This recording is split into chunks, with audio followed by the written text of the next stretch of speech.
Bienvenidos a Norte Político, el podcast donde conocemos a los personajes y su trayectoria y su vida pública para descubrir su brújula política. Y en esta ocasión me acompaña Manque Granados. Bienvenida. Hola, muchas gracias. Encantada de estar aquí. Gracias por el tiempo y a la orden. Muchas gracias por haber venido a este espacio y muy conocida como Manque Granados, pero el nombre es María Angélica Granados. ¿Por qué Manque? Uy, pues mi mamá desde chiquita. Yo creo que estaba muy largo el nombre o típico que la hermana no te podía decir María Angélica y te ponía Manque. No sé, en realidad, pero ya desde que tengo uso de razón es Manque.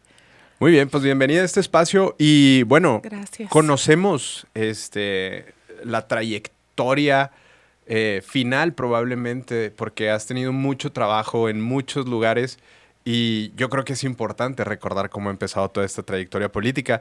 Así que antes de poder llegar a la secretaría, a la alcaldía, vayámonos al principio. ¿Cómo empieza querer hacer política por los ciudadanos? Pues mira, llevo yo trabajando para la administración pública más de 25 años, más de la mitad de mi vida. Desde que me gradué de la carrera, estudié Relaciones Internacionales y me fui a la Ciudad de México a trabajar y a seguir estudiando. Y trabajé pues desde temas de seguridad social en el ISSSTE, en Bancomext también. Después estuve en CONACYT, en Seguridad Pública Federal. Y luego ya en posiciones afuera de México como diplomático en la Embajada de México en Estados Unidos, en Washington, en la Secretaría de Energía, en Chicago en el consulado y luego en San Francisco y en Los Ángeles con ProMéxico, con la Agencia de Promoción de Inversiones. Muy bien, empecemos. Sé que comenzaste haciendo tu servicio social en el Congreso de la Unión, en la Eso es Cámara de cierto, Diputados. eso es cierto. ¿Cómo fue llegar ahí? O sea, ¿por qué el Congreso de la Unión? ¿Cómo fue llegar a la Cámara de Diputados? ¿Una curva de aprendizaje? ¿Querías estar ahí? ¿Cómo fue? Fíjate que muy chistoso porque ya estaba yo viviendo en Ciudad de México, me acababa de graduar y fue muy circunstancial porque fue por amigos que trabajaban en la Cámara como asesores y yo pues no estaba estudiando un diplomado en el ITAM, un diplomado en Comercio Internacional en el ITAM, estaba buscando trabajo y me dijeron pues vente a hacer aquí, pero ni siquiera eran prácticas, era como pues sí, prácticas porque no me pagaban nada, pero como, pues vente a ver si te gusta estar aquí en la Cámara. Y estaba yo en la Comisión de Relaciones Exteriores, en la parte de información, ayudando a hacer la síntesis, pero fueron como mis primeros así pininos, entonces entraba y salía ahí de las oficinas de la Cámara de Diputados y estuve ahí yo creo que unos 3, 4 meses, en realidad no fue mucho, pero bueno, sí, me gustó la dinámica, me gustó pues ver cómo había tanto movimiento. Y bueno, esto fue en el 96, yo creo. O sea, ya hace rato. Sí, y esta parte, o sea, ¿habías tenido algún encuentro con el tema político? Porque realmente la Cámara de Diputados, sobre todo en los noventas, representaba una cámara que tenía mucho diálogo, había mucho debate. En aquel entonces el PRI era un partido muy hegemónico. ¿Representó algún sueño que en algún momento viste, algo que fuera algún contacto con la política real que tú dijeras, wow, esto no lo había visto en mi carrera y quisiera enfocarme a ello? Sí, el PRI era el partido. En realidad, yo crecí, mi papá fue funcionario público también toda su vida, toda su vida. Entonces yo desde que me acuerdo tengo conexión no solamente con el PRI, porque era lo único que había, sino con la administración pública. Mi papá fue servidor, te digo, él es agrónomo y estuvo siempre en los temas del campo, en los temas forestales y siempre para mí pues fue un ejemplo de como de servicio y de, pues sí, de servicio, de servir a los demás en realidad. Luego de la Cámara de Diputados, ya buscas como cierta... No sé si buscaras alguna posición o llegara circunstancialmente, pero estuviste en un montón de lugares. Estuviste en Bancomext, en el ISSSTE, en CONACYT. Y es justo ahí donde quiero hacer una pausa, porque en CONACYT estuviste durante bastante tiempo. ¿Cómo fue esa experiencia de poder estar en contacto con los estudiantes que tienen la oportunidad de ir al extranjero, capacitarse y poder regresar a México? ¿Y cómo fue esa etapa dentro de CONACYT? Porque duraste un tiempo ahí. Pues sí, fíjate que primero estuve en Bancomext y luego en el ISSSTE, pero el ISSSTE me becó a través de CONACYT para irme a la maestría. Entonces mi encuentro, mi contacto con CONACYT fue realmente anterior a que yo trabajara ahí.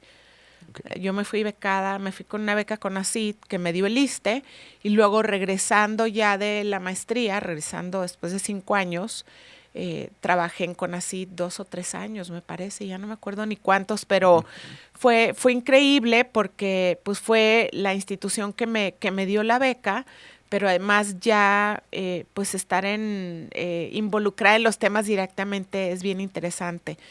Estuve yo en CONACYT en la parte de la coordinación con temas con la Unión Europea, Estados Unidos, Canadá, no tanto en contacto directo con los estudiantes, sino la gestión ante las universidades como para que pudieran irse los estudiantes. Es decir, nosotros hacíamos los convenios con las universidades para ver si la universidad pagaba, por ejemplo, el seguro y el gobierno de México pagaba la colegiatura, o cómo era cómo se repartían los costos para poder becar a los alumnos. Entonces, bien interesante, la va abriendo programas también, por supuesto.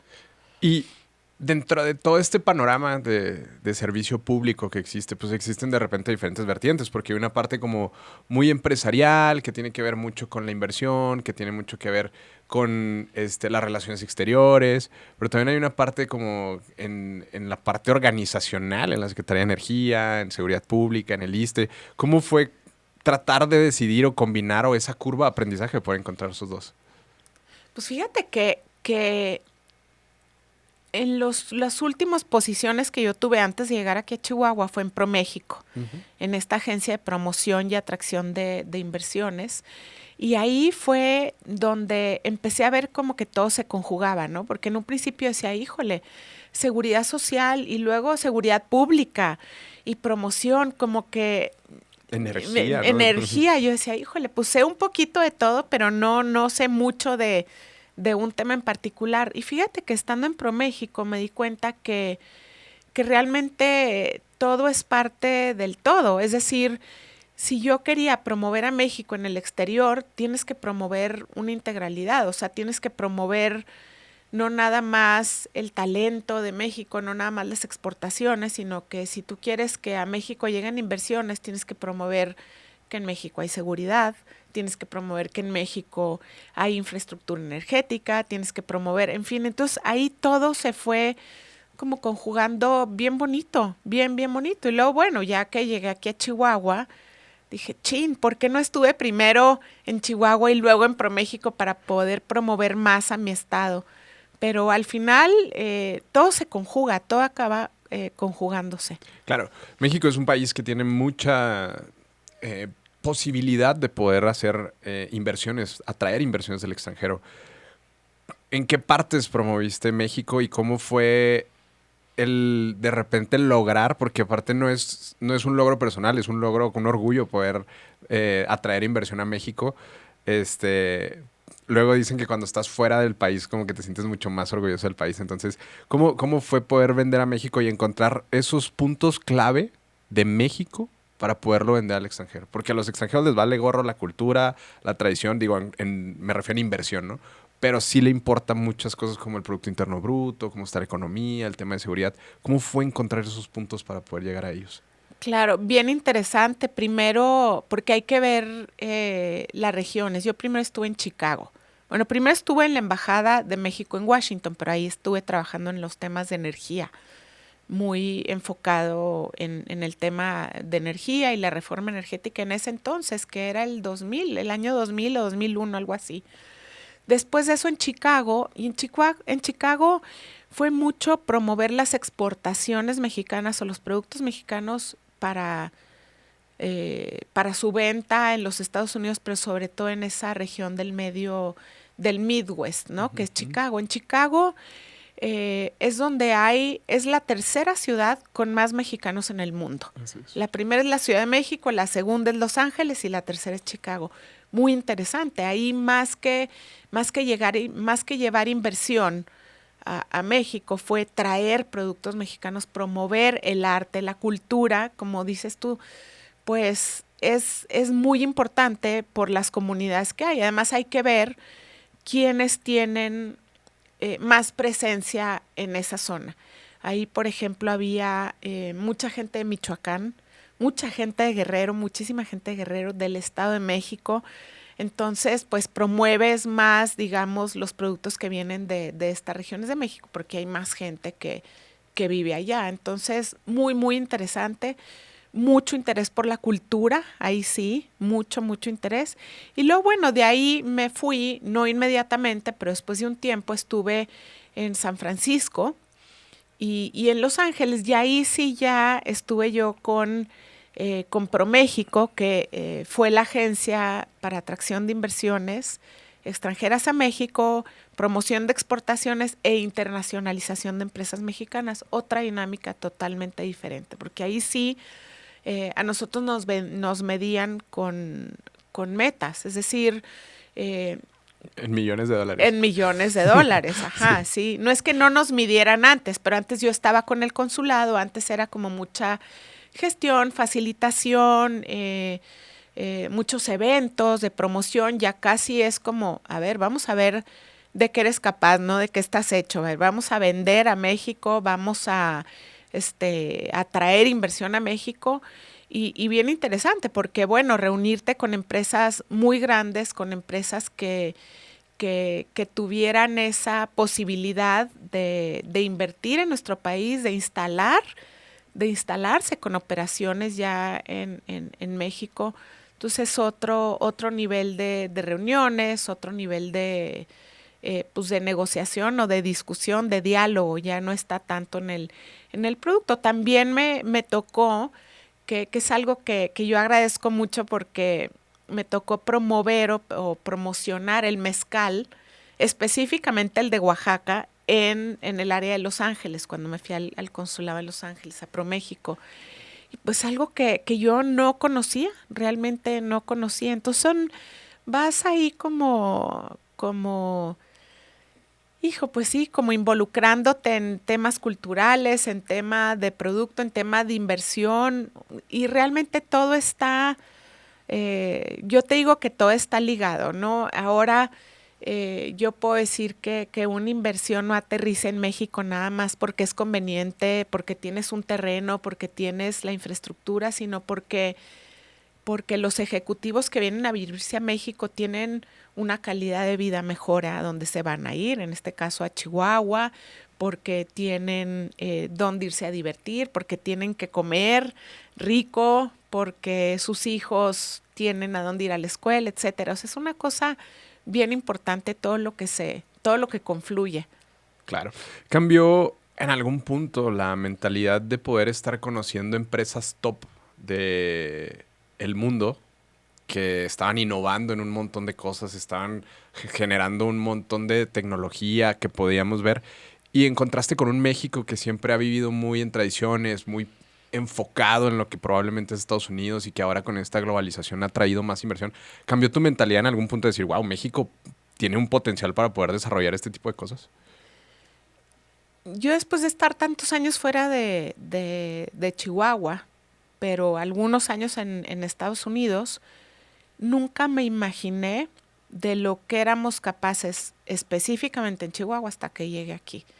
Yo ahora digo, dense cuenta de lo que tienen, valoren lo que tienen. Realmente Chihuahua tiene muchísimo talento. A lo que dices, sí llegué como a decir, caray, ¿por qué esto no está en México? Yo estuve en el Silicon Valley un tiempo, ¿no?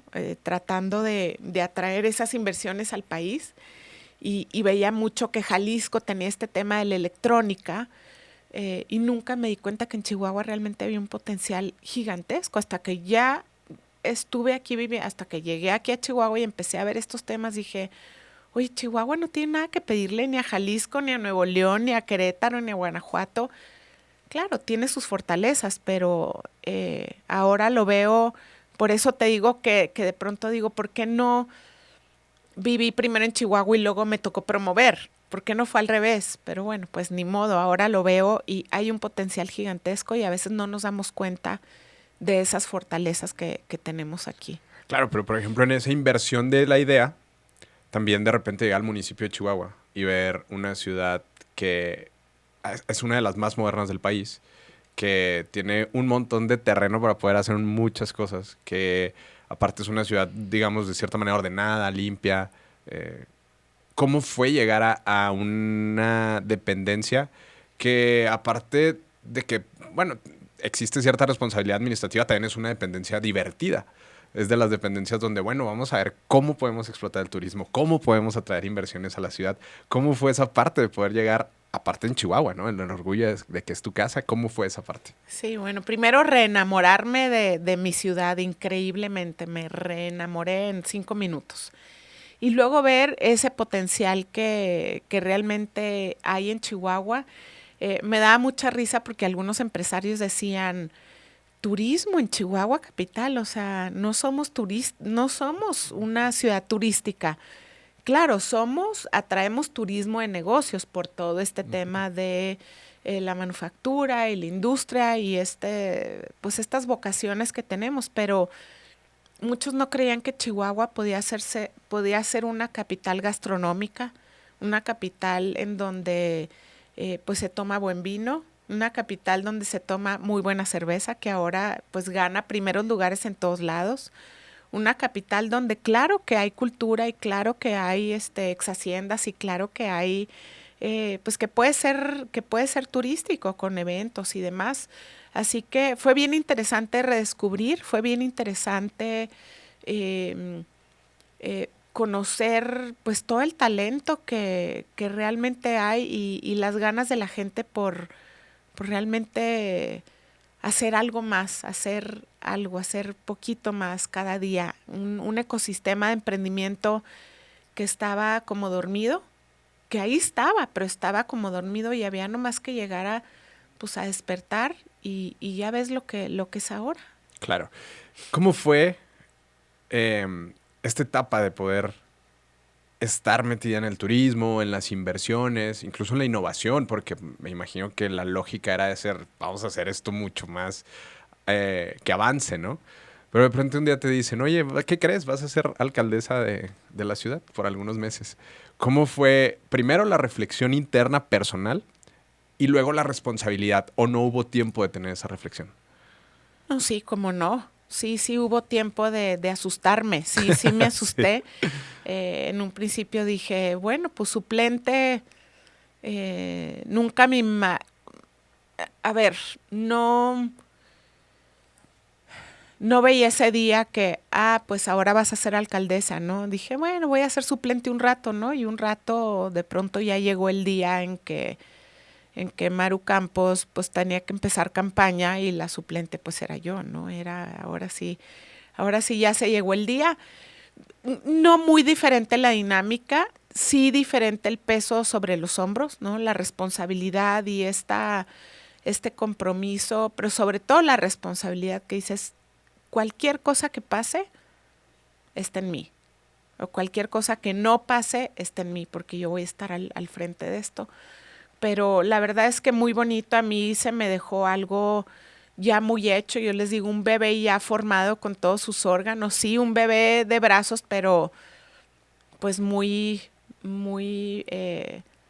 pues muy maduro, digamos, ya encaminado, muy encaminado. Así que no fue difícil, no fue difícil porque Maru dejó eso muy bien hecho, pero sí la parte de la responsabilidad. Y bueno, pues no puedes innovar mucho y no puedes tampoco hacer cambios gigantescos, tampoco había mucho que hacer. En 9 meses era como era no dejar caer los niveles que teníamos los primeros niveles en el país, en la policía, niveles de recursos propios, los primeros en el país, dejamos cero deuda, o sea, no fue muy difícil porque ya estábamos en como en esa inercia, ¿no? En esa dinámica, todo el equipo. Pero, pues sí, había que entrarle, ¿no? Y ahí fue, pues muy interesante también el hecho pues de poderte sentir como muy animada a lo que viene, ¿no? Ahora que viene, ahora que viene. O sea, Claro. ya esperando siempre qué más, qué sigue. Claro.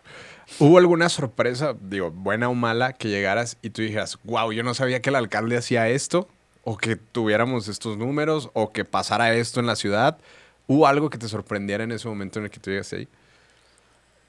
Yo creo que lo único y fue triste fue un par de días o 3 días que hubo una tromba tremenda, tremenda. Fallecieron 2 personas en el canal y fue tremendo porque pues estás con la responsabilidad de protección civil, de seguridad pública, de estar al pendiente de las colonias, pero fue una oportunidad para conocer todavía más a la gente, todavía más la dinámica y la naturaleza pues de lo que puede pasar en una ciudad, pero de ahí en fuera fue muy bonito el contacto con la gente, que todavía es más personal, es más cercano, es increíble, es increíble. O sea, yo empecé, como te dije, reenamorándome de Chihuahua, pero ahí ya fue como, ya caí redondita, digamos, en el buen sentido. Claro. Gana Maru Campos la gobernatura, una elección que fue relativamente sencilla. Este, y te dicen, ahora ya fuiste alcaldesa, ya estuviste aquí, ahora vamos a gobierno del estado, que era como este punto medio entre lo que era traer inversión a México, pero ahora a todo el estado, pero también esta parte de conocer ya bien más, o tener un poco más de noción de lo que era el estado. ¿Fue fácil? ¿Fue difícil? ¿Cómo fue esa curva de aprendizaje? Muy difícil, digo, fácil porque, y yo lo digo y es algo que tengo muy claro, ¿no? Yo tengo vocación de servicio y yo les decía, a mí donde me pongan yo voy a estar muy feliz sirviendo a Chihuahua, sobre todo. Entonces esa parte pues fue fácil. Lo que sí fue muy difícil, Chihuahua es el estado más grande, tienes una extensión territorial enorme, crees que no lo vas a abarcar nunca. Ir a Juárez fue muy complicado, ir y venir hacia desde Juárez, ir a Parral, ir a Delicias, ir a Jiménez, pero a Juárez fue muy complicado porque la dinámica es distinta, aunque son los dos polos industriales, México y Chihuahua, pero la dinámica es diferente, la gente, la manera de relacionarse de los empresarios con el gobierno, con la sociedad civil es distinta. Es un reto, Juárez es una ciudad complicada, es una ciudad fronteriza, eso fue lo que más me costó, eh, pero al final de cuentas, bueno, pues siempre hay algo que sacar bueno de todas las diferentes regiones, pero sí te das cuenta que Chihuahua, ahí es donde asumes que es el estado más grande y sí, lo notas inmediatamente que es el más grande, que estamos lejanos. Un reto también estar lejano, y digo lejano en toda la extensión de la palabra, de la federación, ¿no? Porque finalmente teniendo un partido de oposición en la presidencia de la República, pues no era lo más favorable para nosotros. Entonces ese fue un reto bien, bien importante. Te toca un momento histórico donde el nearshoring se convierte en una base importante económica, no solamente del estado, sino del país. ¿Cómo fue ver que venía esa ola, asumirla y poder fortalecer a Chihuahua, que ahorita se encuentra dentro de los estados con mayor nearshoring en todo el país?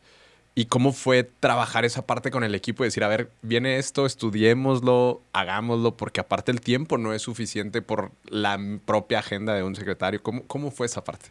Sí, yo creo que los chihuahuenses, el nearshoring es algo que ya venimos experimentando hace años, no es una novedad. Claro, ahora es el concepto y es mucho más acentuado. Ahora sí es una avalancha, ¿no? Es una avalancha, como dices tú, todo esto que se viene, pero Chihuahua está listo para eso, había estado listo, obviamente desde el gobierno, y es algo que asumimos muy bien desde un principio. Desde el gobierno te toca generar las condiciones, te toca, eh, eh, pues sí, generar las condiciones para que los demás puedan generar empleos, para que pueda haber riqueza, para que puedan crecer empresas y para que puedan llegar otras empresas nuevas. Un reto muy padre, muy interesante en el sentido también de que no nada más era atraer inversión y permitir y tener condiciones para que se instalen empresas extranjeras, sino que las empresas locales tenían que crecer, el talento tenía que crecer, porque no es nada más, muy padre, porque Chihuahua tiene la ubicación geográfica, estamos al lado del mercado más importante del mundo, no vienen a instalarse gratis. Como te digo, necesitas condiciones de energía, necesitas infraestructura, mucho talento, que ese ha sido un reto súper importante, pero una sorpresa muy, muy grata, porque en Chihuahua pues hay mucho talento y no ha sido tampoco difícil el articular los esfuerzos con la academia, con el sector productivo. Es una sociedad muy, muy unida, muy unida. Los chihuahuenses, eso lo tenemos como en el ADN, yo creo, el trabajar en equipo, el trabajar juntos, el que no se nos ha dado nada gratis, ¿no? Es un lugar, como te digo, que está lejano, que no tienes los recursos naturales ahí tan a la mano ni nada. Entonces, el chihuahuense es muy resiliente y fue eso una grata sorpresa. ¿Qué tan lejos o cerca estamos de estos estados que tienen grandes fortalezas económicas como Nuevo León, Jalisco, ahora Querétaro? ¿Qué tan lejos o cerca estamos? ¿Estamos en un buen camino hacia allá? Pues es que tenemos fortalezas diferentes. Chihuahua decíamos, por la ubicación, por la situación en la mano de obra, por las vocaciones que tiene, no te puedes comparar ni con Jalisco, ni con Guanajuato, ni con Querétaro, ni con Nuevo León. Tiene sus propias fortalezas. Chihuahua tiene los clústeres más importantes aeronáuticos o aeroespacial y automotriz, por ejemplo, pero tiene también una fortaleza o una posición muy importante en electrónica, en electro y electrónica en Ciudad Juárez. Están las empresas taiwanesas más importantes del mundo en Ciudad Juárez y es algo que no lo vemos así muy a simple vista y de repente dices, ¿y por qué aquí no hay una armadora de carros? ¿Y por qué aquí no hay una? Pues porque no tenemos la armadora, pero hacemos el cerebro de los carros, ¿no? El cerebro de los motores de los carros eléctricos, de los Tesla, por ejemplo. O sea, hay otras cosas que tenemos como fortaleza. No necesariamente tienes que tener una armadora para posicionarte como un estado de los más importantes en automotriz. Hay que darle su justa dimensión a cada una de las vocaciones. Nosotros tenemos esta vocación minera muy, muy importante en el país o en el campo, que otros estados pues no la tienen. Claro. ¿Cómo fue tomar la decisión para poder el día de hoy llegar a ser candidata por el Distrito 6? Levantar la mano, llegó.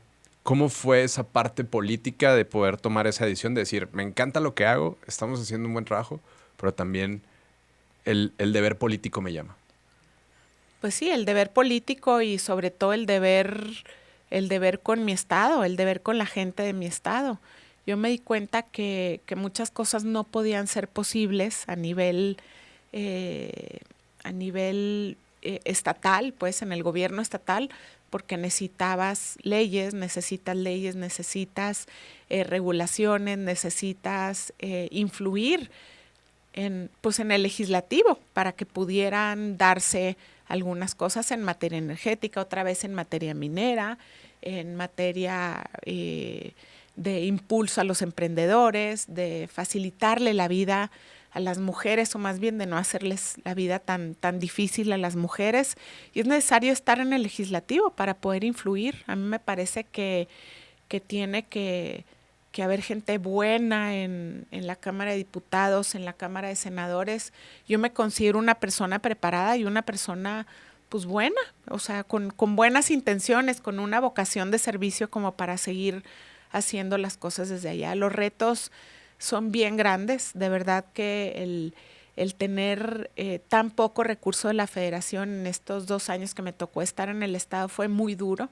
vi cómo fue duro para la gobernadora, o sea, sí nos la vimos muy difícil, como ella tuvo que tapar tantos vacíos, como estancias infantiles, como servicios médicos, como medicamento, como muchas cosas, como impulso a la investigación, impulso al sector energético, con los propios recursos del Estado. Y eso, bueno, pues se hizo gracias a la articulación de esfuerzos de aquí del Estado, pero no gracias a la Federación. Y yo creo que nos merecemos un poquito más.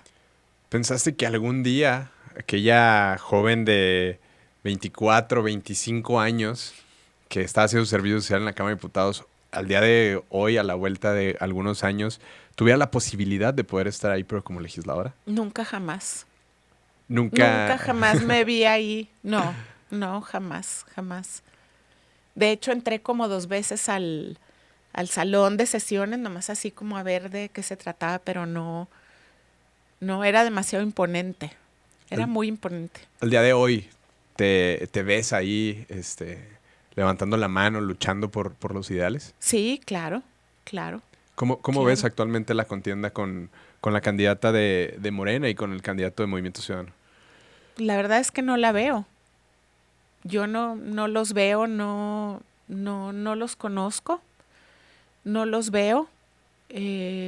Así que, y más que verlos y ubicarlos, pues yo me estoy dedicando a lo que yo tengo que hacer, a recoger las propuestas que yo tengo que recoger, a hacer lo mío, y yo sí, yo ya me vi.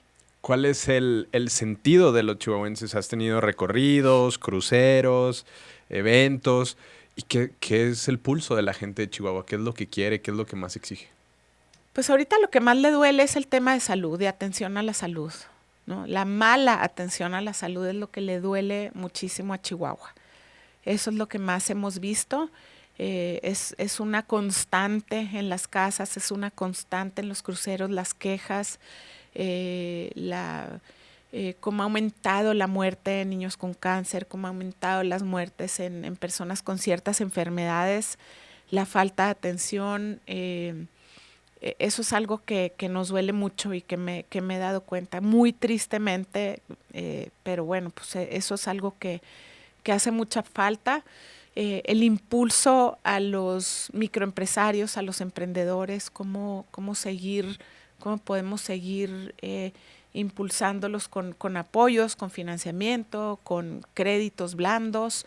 Eso es bien importante. El tema de las mujeres también lo veo muy presente, el tema de otra vez cómo cuidar, cómo que la mujer no se violente, que tengan dónde dejar a sus hijos cuando se van a trabajar. Chihuahua es un estado donde muchísimas mujeres trabajan, específicamente en la industria de la manufactura, muchas mujeres, y hace falta esa atención a lo que necesitan las mujeres amas las mujeres jefas de familia, las mujeres madres soltera.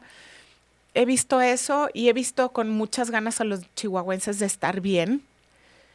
Hay un desencanto de las políticas federales, de estos apoyos o falsos apoyos, porque pues dicen, es que yo acabo gastándome el dinero en médicos privados y se supone que el gobierno me da el servicio de salud. Entonces sí veo ese desencanto y bueno, pues veo un diálogo muy bonito, veo a la gente con muchas ganas de participar, muchos jóvenes con muchas ganas de participar, de involucrarse, de aprender y de ser parte de esta lucha constante por la democracia. Normalmente a nuestros invitados les hacemos una mini encuesta de si el día de hoy fueran las elecciones, ¿por qué candidato a la presidencia votaría? ¿Por Claudia Sheinbaum, Xóchitl Gálvez o Jorge Álvarez Maínez? ¿Y por qué? ¿Cuál sería su respuesta? Xóchitl Gálvez 100%, es una mujer muy preparada, es una mujer de una sola pieza, es una mujer que ha sido reconocida en foros internacionales, no nada más porque es mujer, sino porque tiene muchas capacidades y pues conecta con la gente y yo me identifico mucho con ella. Así que sin duda Xóchitl Gálvez. ¿cuál sería la evaluación que tú ahorita tienes en este análisis de poder ser candidata sobre el presidente Andrés Manuel López Obrador? Está reprobado. Está reprobable. Está reprobadísimo, sí. Muy bien. Y en este análisis, pero a nivel estatal de Maru Campos, ¿cuál sería la evaluación de Maru Campos? Pues Maru Campos ha tenido que entrarle al quite a todo, absolutamente a todo. Ya te lo comentaba hace un ratito, todos esos vacíos que han habido para fondos de investigación, para fondos de impulso al emprendedor, al micro, al pequeño, al mediano empresario, fondos para la mujer, atención a la mujer, víctimas de la violencia, fondos para el desarrollo energético del Estado, fondos para la minería, es decir, todos los temas que me han tocado ver a mí, a todo le ha entrado Maru Campos. Chihuahua se considera uno de los bastiones importantes de Acción Nacional. Siempre ha sido una tierra revolucionaria y siempre ha experimentado cambios en muchas etapas de la política de México moderna. ¿Chihuahua seguirá siendo en esta elección un bastión del PAN o tendrá esta tendencia a cambiar como los demás estados del país? Yo creo que la política y el tema electoral evoluciona. Ahora estamos viendo una alianza importante del PAN con el PRI, con el PRD, que habría que ver, a mí me parece que tenemos una causa y que la causa son los chihuahuenses y que la causa es todo esto que nos ha faltado. Así que sí veo al PAN como bastión, específicamente en el distrito 06, es de los 5 distritos más votados y más votados por el PAN en el país. Lo sigo viendo así, sin embargo, lo veo mucho más fuerte ahora con esta alianza. Yo creo que podemos darle oportunidad a esta, como dije, a esta evolución. A lo mejor esta alianza es parte de esa evolución y tiene que ser parte, pero de todos modos sigue siendo Chihuahua un bastión de Acción Nacional. ¿Cuál es el sueño político de Manque Granados? ¿Sueña con ser diputada federal y ya? ¿O tiene alguna aspiración mucho más allá? Pues yo sueño con seguir sirviendo, con seguir siendo pues esa pieza que sirva para estar mejor a los ciudadanos, que sirva para estar mejor, que sirva para conectar, que sirva para, pues ahora sí que para hacer el bien, ¿no? Que yo sea un mecanismo para que las cosas vayan mejor. Con eso yo estoy bien en el día a día. Ahora, obviamente que sueño con ser diputada por todas las razones que ya te expuse, pero siento que donde esté tengo esa vocación y donde esté voy a ser de servicio. Y ahora sí que Chihuahua, pues es mi prioridad. ¿Hay algún pendiente, algún cargo pendiente después de toda esta enorme currículum que tienes, tanto en gobierno federal, en el exterior, en lo local? ¿Hay algún cargo que tú digas, híjole, aquí necesito poner énfasis porque me gustaría servir desde esta trinchera?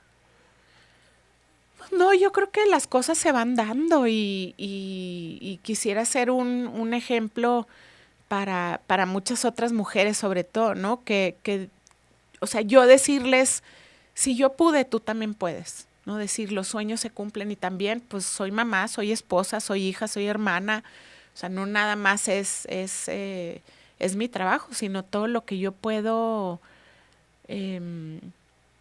pues contagiar o lo que yo puedo, pues sí, ser un ejemplo para alguien. Adelante, qué bonito es, sin ser arrogante, sino decir, si yo pude, tú puedes también. Claro. Ahorita tocabas el punto de vista familiar. ¿Cómo son las reflexiones de sus hijos, de su esposo? De pronto es como, te impulsan, están ahí. ¿Cómo es ese apoyo por ese lado? Sí, pues ahí están. Mi esposo me apoya en todo. Pues sí, hasta ahorita ha sido muy llevable todo el tema, ¿no? Estamos, mis hijos son hijos de él, más bien, yo los quiero como míos, pero son hijos de él y vivimos juntos todos y nos llevamos muy bien, se interesan por lo que yo estoy haciendo. Yo creo que ha sido una dinámica muy padre el poder platicar cada quien de sus cosas. Él es empresario, entonces como que de pronto no estaban tan expuestos a temas políticos o a temas, ¿no? Muy puntuales de la administración pública y hemos aprendido los unos de los otros muy, muy padre. Pues también estar con jóvenes es importante, hablar, aprender a hablar ese lenguaje, ese idioma que ellos hablan, que ahora pues es otra era. Así que ha sido muy enriquecedor, la verdad. Muy bonito. Muy bien. Siempre para poder cerrar este podcast, porque ya se nos está acabando un poquito el tiempo, hacemos una pregunta. Y es, si pudieras darle un solo consejo a todas las personas del mundo y que todo el mundo pudiera hacerle caso, ¿cuál sería ese consejo? Que no se den por vencidos. Que los sueños se cumplen y que no se den por vencidos. Nunca, nunca, nunca, nunca te des por vencido. Muy bien. ¿Cómo podemos encontrarte en redes sociales? En Instagram, en TikTok, en Twitter, @manquegranados. @manquegranados. Muy bien. Y en Facebook también. En LinkedIn, manquegranados también estoy ahí. Ok, muy bien. No, en ninguno le pusimos María Angélica. Pues en LinkedIn, pero ya me cambié a Manque, creo, porque es más cortito y es más... Pienso que es más fácil de encontrar. Pero sí, Manque Granados. Pues es que siempre he sido Manque desde chiquita. Claro. Finalmente, un consejo de cierre. Un mensaje de cierre para toda la audiencia que nos ve. Y aprovechando que es candidata, pues a lo mejor una invitación al voto, ¿no? Sí, claro que sí. No, pues siempre hay que llamar a la acción. Amigosdemanque.mx es una página donde están mis redes, donde está cómo podemos apoyar a llamar al voto, a unirnos a este camino en la democracia. Pues soy Manque Granados, voy por el Distrito 06 Federal, aquí en Chihuahua Capital. Voten por mí, voten por la Alianza, por el Fuerza y Corazón por México. Muy bien, muchas gracias por estar aquí. Tienen las puertas abiertas para cuando quiera regresar. Gracias a ti, seguimos platicando y estoy a la orden siempre. Muchísimas gracias.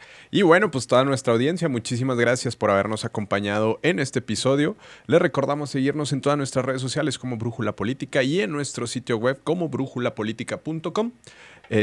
Y nos vemos a la próxima, porque recuerden que en política es más importante tener una brújula que un reloj. Muchas gracias.